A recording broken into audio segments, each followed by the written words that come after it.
Welcome to Critical DMG, a podcast about two best friends who might have grown up but never grew out of their love for the Game Boy. We will be playing and reviewing every North American title released on Nintendo's original handheld console. This is episode 31. I'm Tony, and I'm going to be so honest, I think this might be the one that I have the least to say about so far. You know, I'm Jeff, and I guess a little behind the scenes. We say this on a lot of games and still end up with normal length episodes. Mm-hmm. I'm also a little concerned about this one, but today we are talking about Daedalian Opus. I might say Dandelion for the rest of this just because I like that better.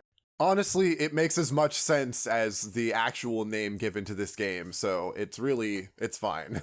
Exactly. Tony, would you recommend someone play Daedalian Opus? Ooh. No, I don't think so. Yeah, I think I'm on the same page. I don't think it's bad. Yeah. But we will get into that. Can you tell us what the back of the box says? What they used to try to convince us to play this game? Sure. Back of the box on this one is pretty short. It says, Daedalian Opus, the ancient land of Daedalus, is governed by symmetry and time. It is a land where your progress will be severely tested by the challenge of myriad shapes and blocks. It will take the art of Daedalus and the power of your mind to solve the confounding riddles of the blocks. To be beaten is ordinary. To achieve victory is an art. Ooh. Yeah, that's... Let's just keep moving, because I want to just get into what this game is about already. All right. It was released in July of 1990 by Vic Tokai, and I guess the back of the box hinted at it. It was named after Daedalus, the, I guess, ancient Greek mythological father of Icarus. Mm-hmm. I was not familiar with them. I guess they were an architect and a craftsman, but that's, I don't know, that's kind of it on the background that I have. There really isn't a whole lot to say. I dug and dug for information about this. I went looking at the original Japanese release, which is called Boken Puzzle Road. Mm-hmm. It basically is Adventure Puzzle Road. We'll get into why that makes more sense in a little bit, I guess, but I couldn't find really much of anything. I couldn't find really anything from Vic Tokai about development information or any sort of history or anything. Even the claims about like where the name for the game came from aren't really like substantiated in anywhere that I found. So like, yeah, I don't really have a whole lot to say as far as development goes.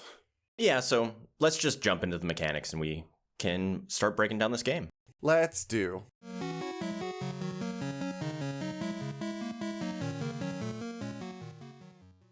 Daedalian Opus is a shape puzzle game. Yeah. The goal is you are trying to fit all the shapes into the other shape. Again, it's a shape puzzle, jigsaw puzzle. I'm sure everyone has seen them. Yep. Controls.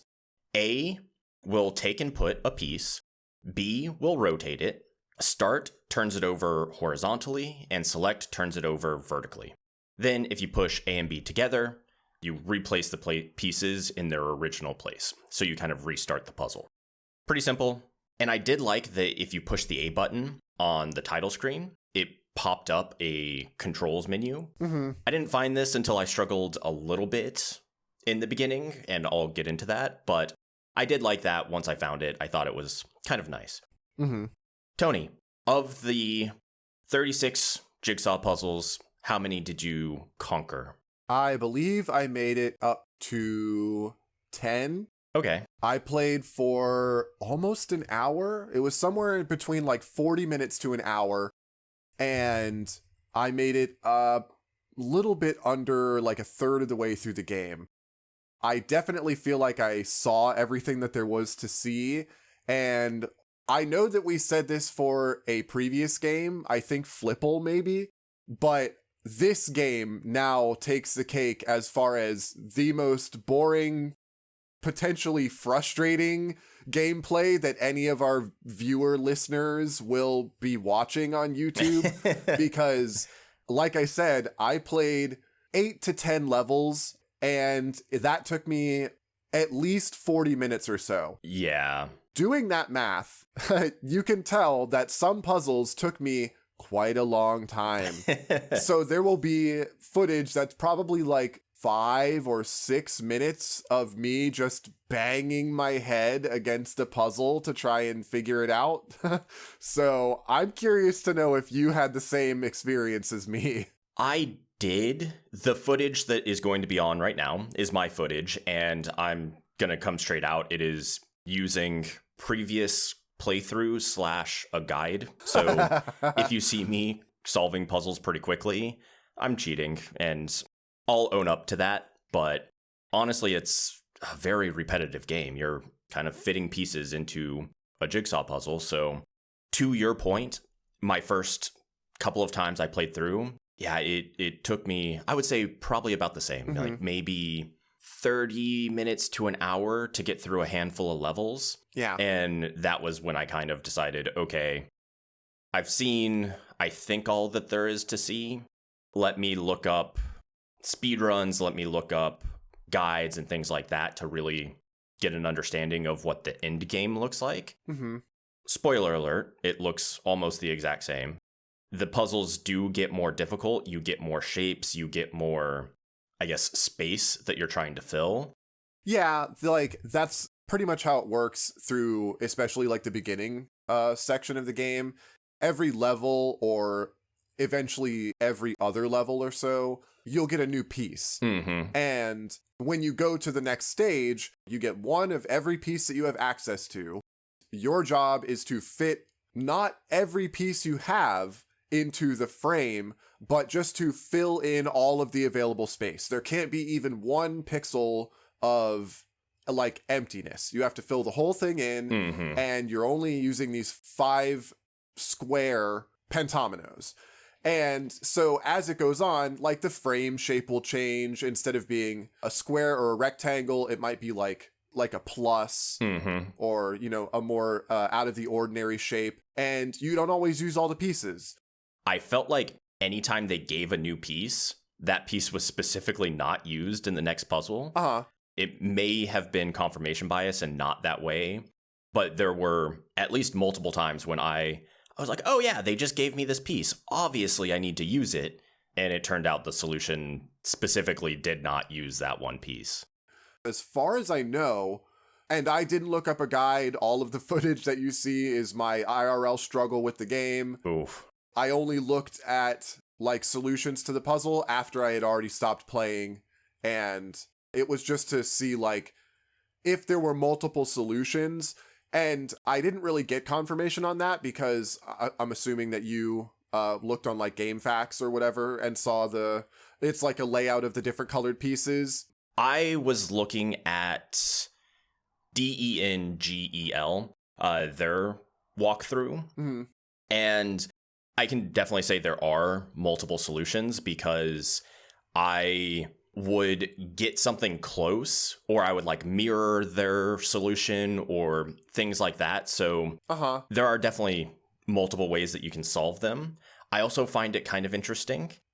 Dr. P, I guess Dr. Puzzle is what he is called in the manual. Yeah. He tells you for the last level, there are 16,146 configurations. I saw that. Yeah, I guess thanks, Dr. P, for telling us that. But I'm interested in what your methodology or how you went about solving these puzzles were.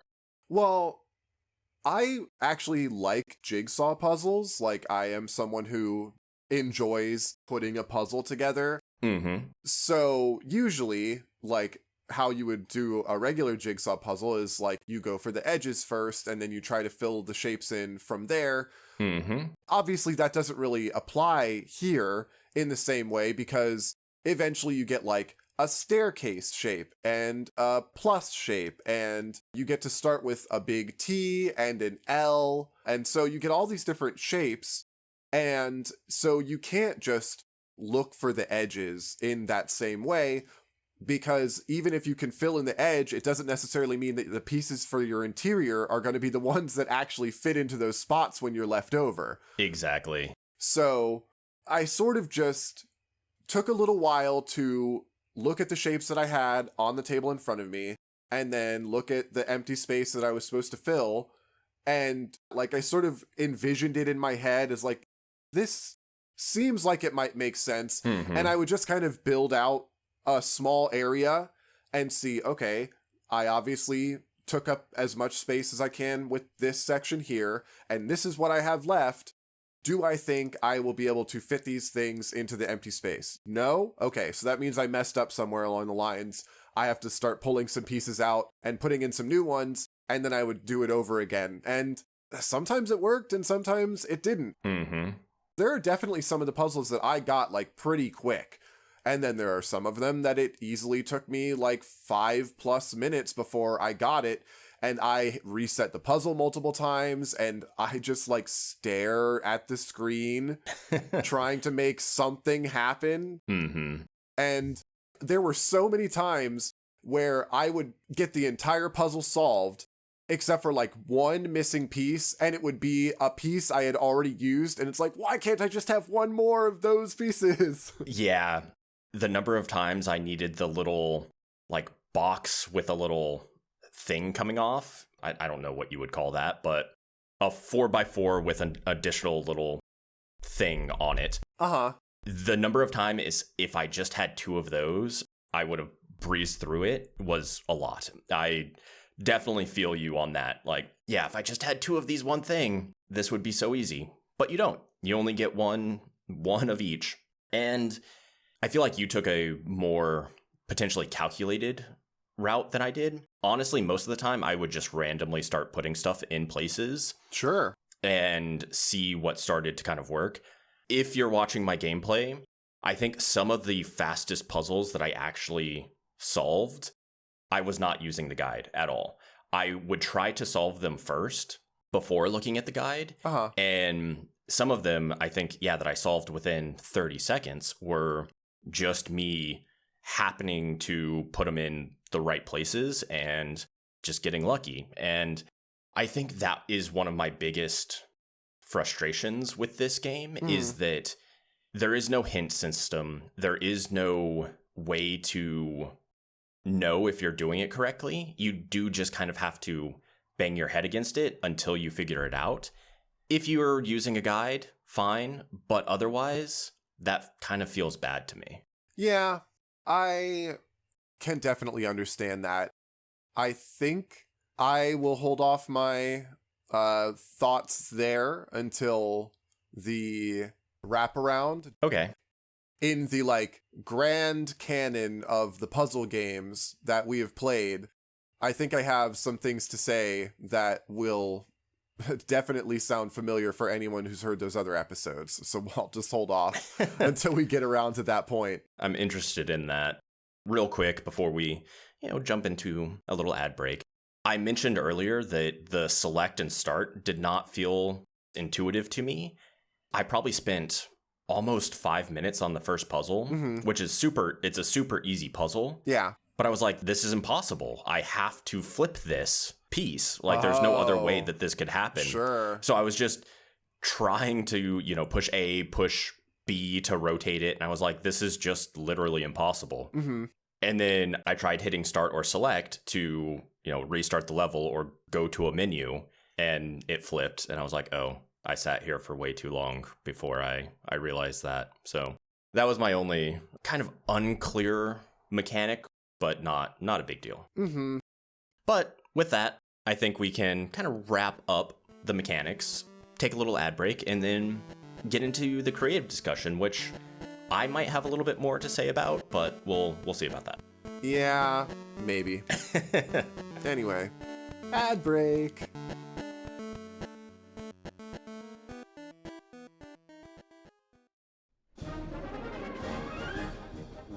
Come one, come all. The Circus of Chaos has settled into town. Well, it sort of turned your town into the circus. It's all thanks to you shattering that crystal star. In Ursicus, a new game out now for the Game Boy Color and Analog Pocket, play as the unlucky deer Vivi, who unwittingly released a wild and ancient spirit that transforms her and her whole world into a strange and colorful circus. Sprint, bounce, and wall jump through each challenging level, choosing your own path in whatever order you want. And, if your acrobatics aren't just for show, you can collect bells and tickets to unlock extra characters and bonus levels. So get yourself under the big tent and try to put a stop to Vivi's wild ride in Ursicus. That's Urcicus by Platina XO. Out now on itch.io. Can't seem to clear any lines in your Tetris? Stuck underwater in Super Mario Land? The old Pokemon grind got you feeling blue? Then stay tuned to Critical DMG. It won't make you better at Game Boy games, but at least you won't feel so alone in how bad you are at them once you've listened to us. Users must provide their own Game Boy. Batteries not included. Certain conditions apply. Void where prohibited. Critical DMG is not responsible for any worsening gameplay after consuming our podcast.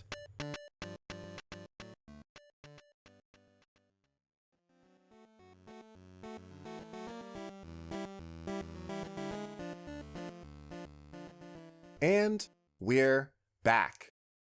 Honestly, I have almost nothing about the music for the game here other than that it was cute. Yeah.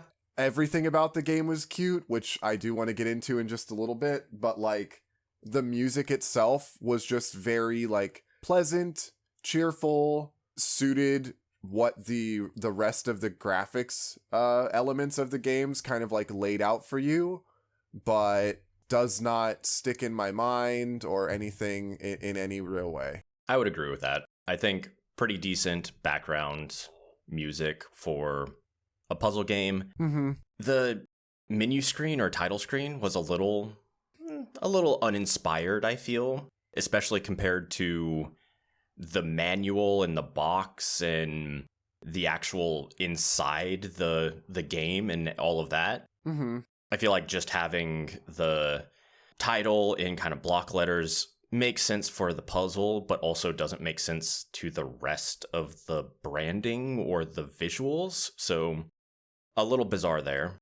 Yeah, I definitely want to say here in the aesthetics section that I do not understand the name. Like, I don't understand where they got the idea for the name from here in the Western translation version. I don't feel like it makes sense. I think the cover and the like branding of the Daedalian Opus version of the game is just whack.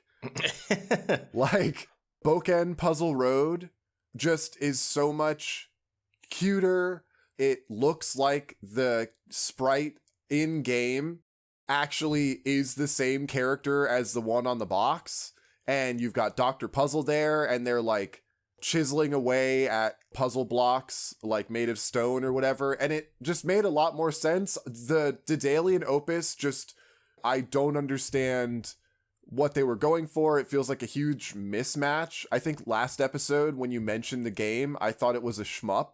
The name definitely strikes me more as a shmup than this. Yeah. So I can totally understand it feeling like even more of a disconnect because you are looking at the Daedalian Opus like branding and cover art and how the manual like portrays everything. Yeah, it does kind of not really fit together. Yeah, so you have the cover, and I'm going to do my best to, I guess, describe it. Probably not the best, but you have the cover of the US version of Daedalian Opus, and it's kind of this big yellow, there's kind of a map, it looks like, in the back with a triangle up top, and the words kind of have cracks or look maybe like marble, and I would say what it looks to clearly be a Greek-ish person or someone who is trying to give that sort of impression. Mm-hmm. Just kind of standing there with zero emotion on their face. And it's kind of bizarre. It just definitely gives me a bit of like Illuminati sort of vibes. And then you get into the game And yeah, you're this cute little sprite. There's Dr. Puzzle, Dr. P, who's saying things are radical and calling you dude and all of that. And it's a really weird mashup. And I hadn't looked at the Japanese cover, but you're 100% right. The Japanese cover makes so much more sense and fits so much better with the in-game aesthetics. Yeah, this game has fairies in it that give you the new puzzle pieces. Mm-hmm. A UFO flies by to give you the password for each level. Like, why those things happen, no one knows, but they happen. Sure, but it doesn't matter. It's cute, and this definitely feels the way that like Quirk felt, in that like they're just throwing a bunch of cute nonsense into this game to like puff out the theme and give you more to do than just move some squares around. Mm-hmm. And I'm fine with that. But like, I think the parity between the Japanese releases and the North American versions of those releases have been pretty close. We haven't really had too much where it's like, wow, these are really different. Because I know, like, Quirk, just again as an example, in the Japanese version is Puzzle Boy, mm-hmm. and it's a potato instead of a tomato. But, like, still, the game is still essentially the same, and they actually did go through the trouble to make the sprite, you know, like, look different, and the characters were different and stuff. But here, this definitely feels like when people think of a game of this time coming to North America and being like squashed and molded into the like radical, aggressive, like weirdly off-putting, I don't know what to describe it.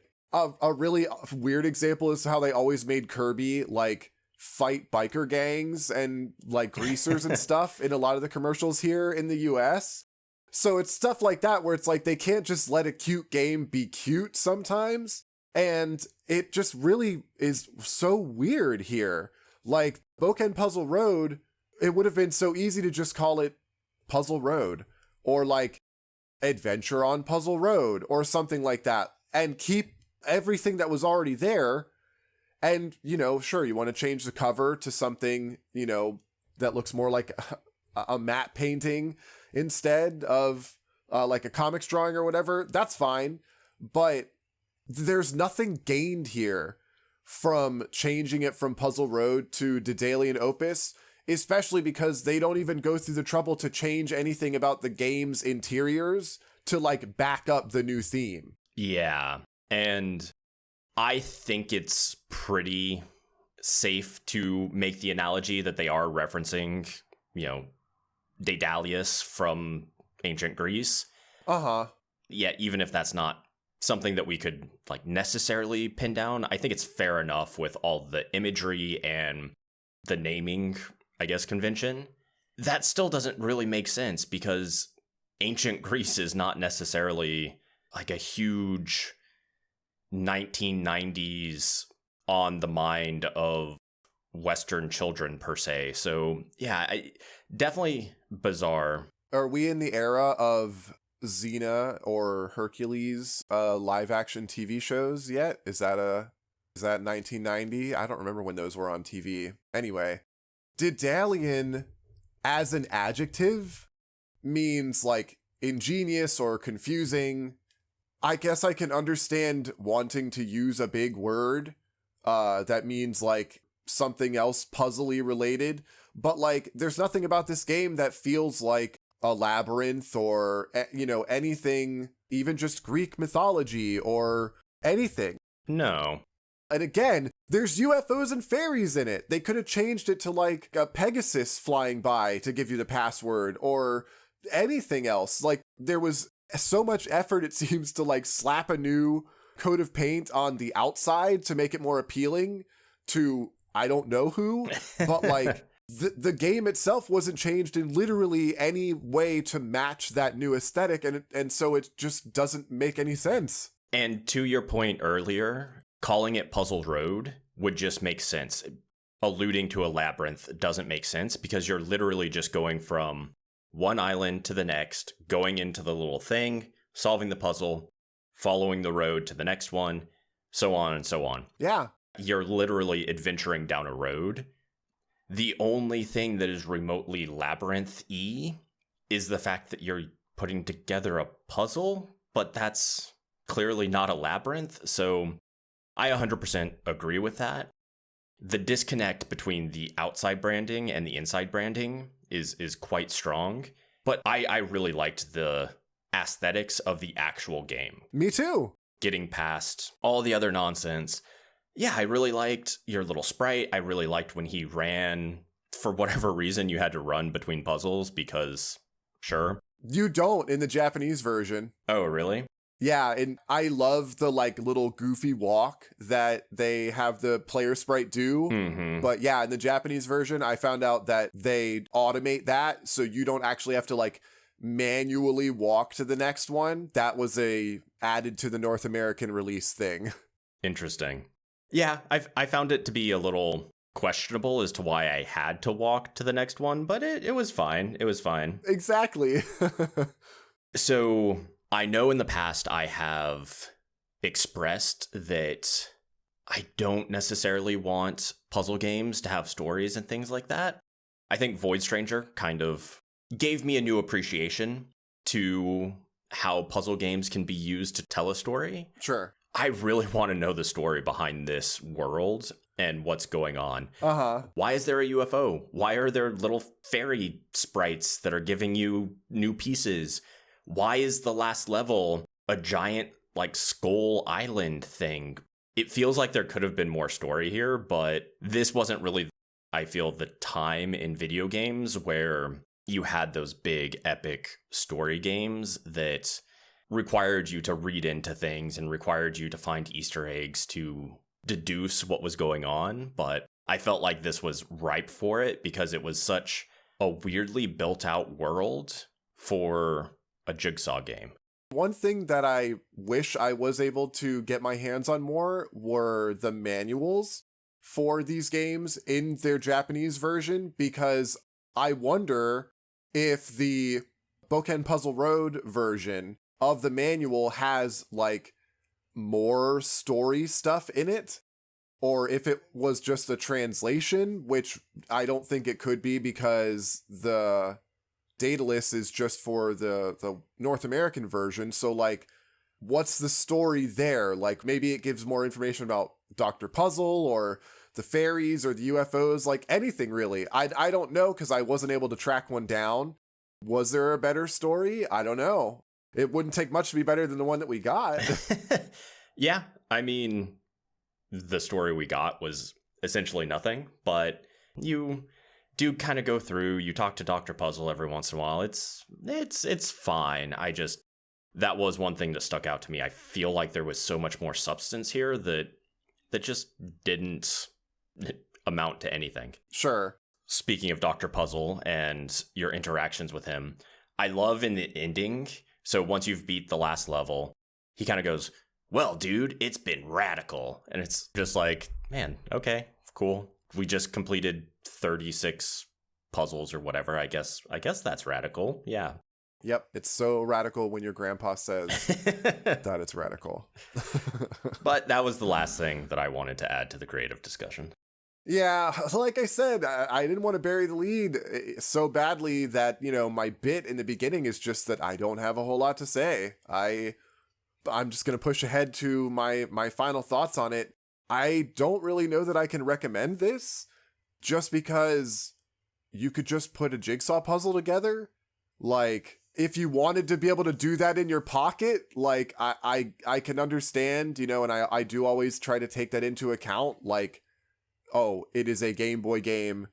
Is this a thing you want to be doing on your Game Boy? But like, once you've solved the puzzles, yeah, I guess you can solve them over again and try for like different combinations or whatever, but the puzzles themselves don't change. So if you're just looking to put together a puzzle, it doesn't necessarily have to be this. Yeah, and I feel like there are so many of this type of game, especially on, the app stores. Uh-huh. There are an infinite number of put together these shapes to fill this shape. Yeah. And this game does that fine. Exactly.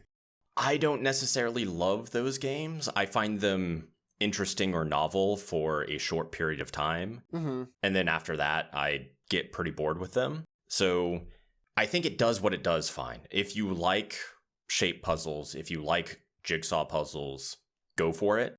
But that's all it is 36 times over. So yeah, I don't think there's much more to say about it than that. Unlike some of the other puzzle games that we've played, where I do still want to say, no, this is fun and interesting, and I think does something or has merit to play on your Game Boy.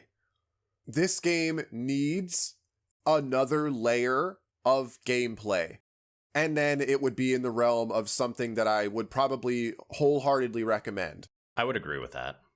If the game was still this same thing, pentomino puzzle solving, I need it to go at least one layer deeper.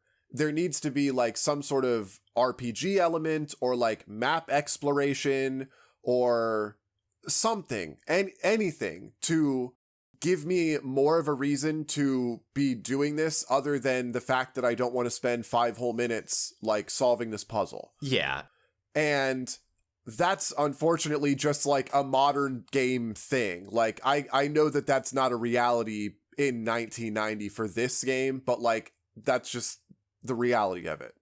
Personally, to me, that feeling is amplified by the fact that it feels like there's a world built in this game. And so I feel like that fact that you have characters, you have dialogue, you have UFOs and fairies, but then ultimately they're all meaningless, amplifies, at least personally, that desire for something else. Yeah, totally.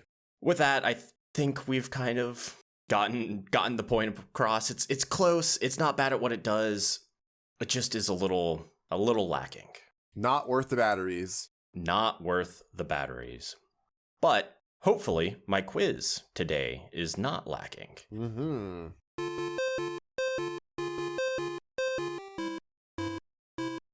I'm just above 80%. Let's keep it that way. So if I get a solid 3 for 3, I'm doing well. The last 3 quizzes have done me quite well, but we'll see how today does. Okay. Daedalian Opus quiz question 1. Obviously, the pieces in this game are in a similar class of shapes as those in Tetris. This time, however, the pieces are all pentominoes, meaning that they're all made up of 5 squares. They're like we were talking about, they're not like 5 square pieces, they're just 5 squares worth of shape, essentially. Yes. Looking at them, that makes so much sense, but I imagine hearing that without having seen these. I know. But I'm trying to think of how to describe it with like just the audio version, and I'm failing. I apologize. At this point, I assume everyone knows what a Tetris piece looks like. It's that plus 1 little cubie. Basically, yeah. So these shapes have actually been used in puzzles for quite a while, and were first included in a book of math puzzles all the way back in 1907. This book, Henry Ernest Dewdney's The Canterbury Puzzles and Other Curious Problems, used the characters from the Middle English classic by Geoffrey Chaucer as the basis for many of its various puzzles, but not all of them. Is it true or false that the pentomino puzzle in this book is about French and English royalty getting mad about chess? Okay. I cannot even imagine that is true. But while I very much so believe in your creativity, that is such an off-the-wall thing to come up with. Mm-hmm. So I'm going to say true. It is true. Okay, let's go. The puzzle, called The Broken Chessboard, is about the sons of William the Conqueror going on a diplomacy mission to France. Prince Henry plays chess against the French prince Louis, and things get heated when Henry wins more than Louis does. A fight breaks out. Prince Henry breaks the chessboard over Prince Louis's head and is forced to flee on horseback, leaving the broken chessboard in pieces on the floor. Perfectly shaped pentomino pieces, of course. Of course. That you, the puzzle solver, are then tasked with reassembling. Interesting. It was interesting to read. Prince Louis gets so mad that he keeps losing at chess that he starts getting heated and saying slanderous things. And it gets to such a point that Prince Henry picks up the chessboard and just breaks it across his head and almost kills him, but his brother holds him back. And so they then get on horseback and flee. Which, to all our listeners, do not be that player. Do not be the salty player. I guess either of these players. No one likes that. Do not be either of these people. Do not do that in any game. Do not be either of these people. Do not be European aristocracy. Sorry to all our monarchist listeners, I guess. Anyway, off to a good start. Ready for question 2? Let's do it. The original Japanese version of this game, Boken Pazuru Road, isn't too dissimilar from the North American release. The actual mechanisms of the game are identical, apart from the making you walk instead of it being automatic. But one major thing that was changed were the passwords that you get after each level. At least almost all of them were changed. The final password that you get in the game, which is a reward that lets you select any level freely, is the same in both versions. What is that password? Zeal. As soon as you started talking about seeing the game through to the end, I was like, oh, he's going to have seen the password. Yeah. It is Zeal. If it was B, Zeal. Yeah. Prior knowledge. I think maybe in some of my footage, it shows me putting that in. I don't know if I did it while recording or not, but all of the, at least Western passwords are, I guess, 4-letter words. So you have things like easy, nice, free, those sorts of things. Yeah, they both actually use the English alphabet for their passwords. But in the North American release, the words are actually words like free, easy, deny, king, that sort of stuff. They're all 4-letter words. In the Japanese version, it's just what you would expect a scrambled password to be. Some of them do make words sometimes, but I don't know if that was necessarily on purpose or just kind of a random happenstance. Yeah. But either way, in both versions, Zeal is the final password you get at the very end. Cool. So I'm off to a good start so far. I know. Let's finish strong. Question 3. A full-page print ad from Vic Tokai opened with a truly exemplary, overly aggressive video game ad style headline from the time that really sort of underscores this game's totally mismatched branding and marketing in North America. The headline is, quote, "Gone soft on the brain? You're not playing Daedalian Opus." Directly underneath the game's cover image and that wild ad hook, though, is something more interesting. Another line reads, "The same people who engineered Light Boy developed this." But what's the Light Boy? Is it A, a light and magnification attachment? B, a flashlight shaped like a tiny Game Boy? C, a game we haven't played yet about a sentient light bulb? Or D, a plastic nightlight cover that looks like a Game Boy? Oh, I want a plastic nightlight cover that looks like a Game Boy. I know, I thought that too when I wrote it down. I was like, oh, actually, that would really be cute in my 9-year-old's room. You mean that is totally the answer, or potentially the answer? Oh, yeah, no, I forgot that it's the totally real, not joke answer. My bad. Yeah, it's the light and magnification thingy, right? Yeah, A. It is the light magnification thingy. Let's go. Good quiz.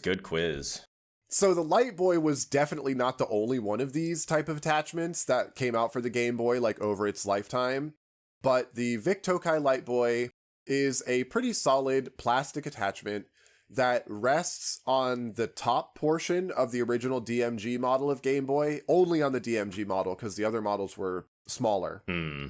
But it sits shelved on the top portion of your Game Boy and has a little foot on the back to keep it from flipping over. And it has a magnification window to make it easier to see the Game Boy's small screen. And for 2 additional AA batteries, it'll also shine like a gentle light around the rim of the magnification screen so you can play your Game Boy in the dark. Ooh. I know. I had a worm light. I didn't have one of these. I was a worm light kid. I thought I had this actually, but I guess it couldn't have been this because mine would have been for the Game Boy Color. So yeah, it wasn't just Vic Tokai who made these things. yeah, I'm sure. So it could have been something very similar, but not exactly this one. That does me very well. 3 for 3. Yeah, the past 4 quizzes, I've been perfect. I know. Now that I say that, I'm jinxing myself for next week, but hopefully... You're going to have your first 0 for 3. Oh, hopefully not. But with that, can you remind us of the listener quiz from Bases Loaded? I sure can. So, we were talking about Jalico games, of which we will be seeing at least some more of on our Game Boy journey, simply because they sure brought a lot of them to North America. But I was asking specifically about what Jalico's last Game Boy release was going to be here on the show. The only hints that I gave were that it was a sequel to a platformer that we'll be seeing in 1992's era of the show. It released in 1997, and the game stars a classic horror monster trying to gather gold to keep his castle out of debt. Jeff, I think you said that you knew what game it was prior knowledge-wise? No, I cheated, and I also just cheated. Because at the end of last episode, I told you I checked our master list, and that I would probably forget. And I did forget, so I just rechecked. It's Frankenstein's Monster. Yeah, Dr. Franken 2. Sequel to Dr. Franken, which, like I said, we'll get in 1992. The sequel, 1997's Dr. Franken 2, is not only Jalico's last North American game, but it's also a North American exclusive, so this one didn't go to Japan, although I think the original one did. Jalico's actual final Game Boy game that did not come to the West was a trivia game called Hayaoshi Quiz Oza Kateisen, the King of Quiz, and it came out in 1998. Ooh. Yeah. So, what's the listener question for this week? Like I said, and you had sort of talked about this as well, the name Daedalian Opus is supposedly to have come from the mythological Greek character of Daedalus, but also there is a Greek figure, Daedalian, where this word comes from. So it's a whole thing. Everyone, get out your corkboard. Exactly. Get out your little flashcards, your string. Exactly. So you can follow along with all of this. All I want to know is what is the ultimate fate of Daedalian in Greek mythology? I just closed their wiki tab, so I can't even cheat on this one. I know. You could have prior knowledged already and found out. I could have.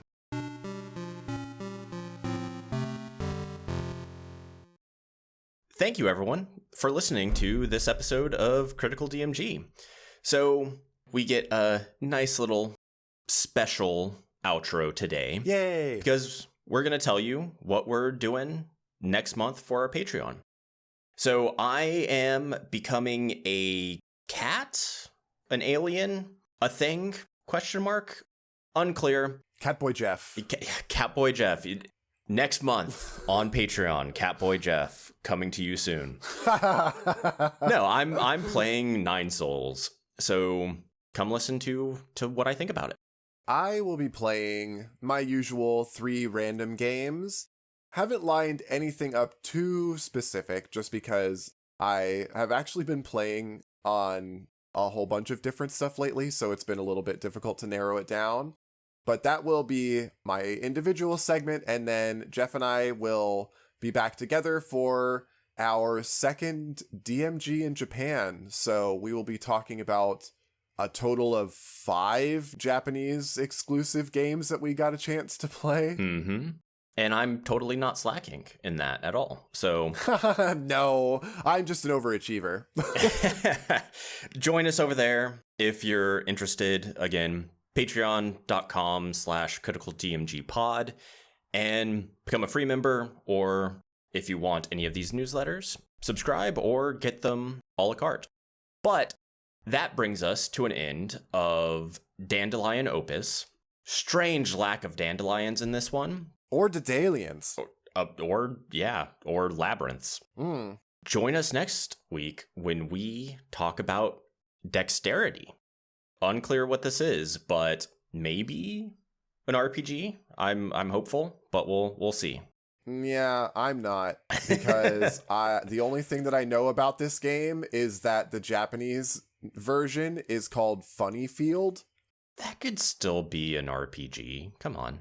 It could still be an RPG, I guess. Don't crush my dreams. Okay, I won't say any more then. All right. We'll test our dexterity next week. Bye. Bye, everyone.